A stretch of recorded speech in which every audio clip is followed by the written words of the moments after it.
Hello, time for video 2, and this time we are doing The Fault in Our Stars by John Green, which if you haven't read it, what are you doing with your life? Dear God, it's an amazing book, and it rips your heart out, and just tears it to a million pieces. Wow, that's amazing. I love it. The whole okay thing, that's where it comes from, and I see it around sometimes, the whole, my thoughts are stars I cannot fathom into constellations, that's also where it comes from.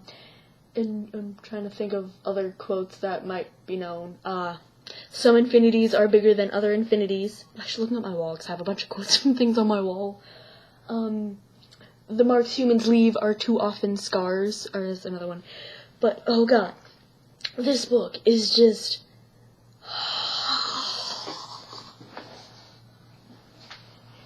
It's impossible not to love it. Even if you don't particularly like books, which I'm judging you if you don't, you would love this. It's so beautiful.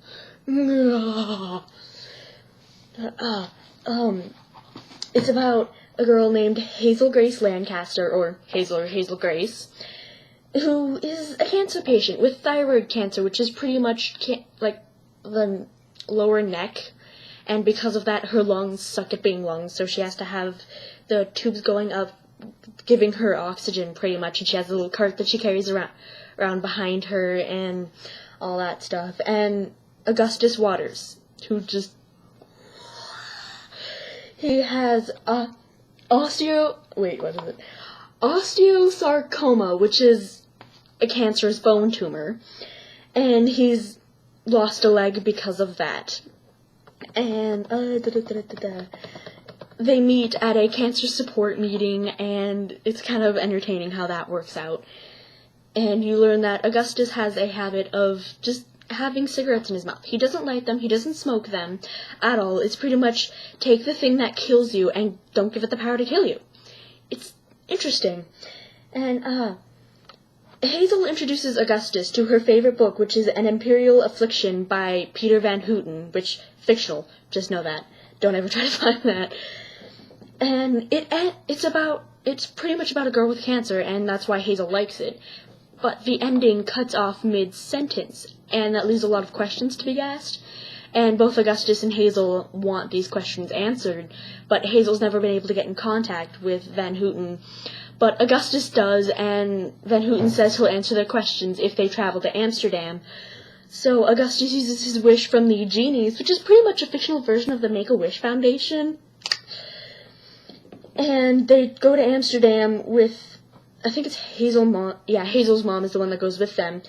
And they meet Van Houten, who turns out to be a drunkard, and is just really rude and keeping this appropriate. He's just really, really rude to them, to the point that they just leave, and his assistant quits because of this. So they go to the Anne Frank house, and just a bunch of stuff happens after that, and that's kind of when it starts to get sad, is right after that, and it's horrible, but it's beautifully written, so you can't not like it. It's one of those ones where it gives you all these emotions, and you hate having those emotions, but you love the book, so you'll reread it, even though you know that's going to happen, and I love it. And you have Augustus's best friend, Isaac, who has eye cancer, and he eventually goes blind, and Hazel and him kind of get along, and stuff happens with him being brought around, and emotions everywhere, and it's a beautiful book. The first time I read it, I had it on hold at the library here, and it was a pretty long list. So I go to the library one day just because I'm bored, and I find it on the shelf, and I'm just like, I'm taking this, I'm reading it, I don't care, it's mine, I'm reading it. And I started reading it then and there, and Fit got through more than half of it, and it was torture because of the emotions. But it was such an amazing book that I'm actually rereading it. And I don't care. It's beautiful. It's an amazing book. If you can, buy it, so you can reread it whenever you want. Or get it from a library. The list might be long, but it's so worth it. It's just... God, it's an amazing book, and go read it now. Read it. John Green, The Fault in Our Stars. Read it.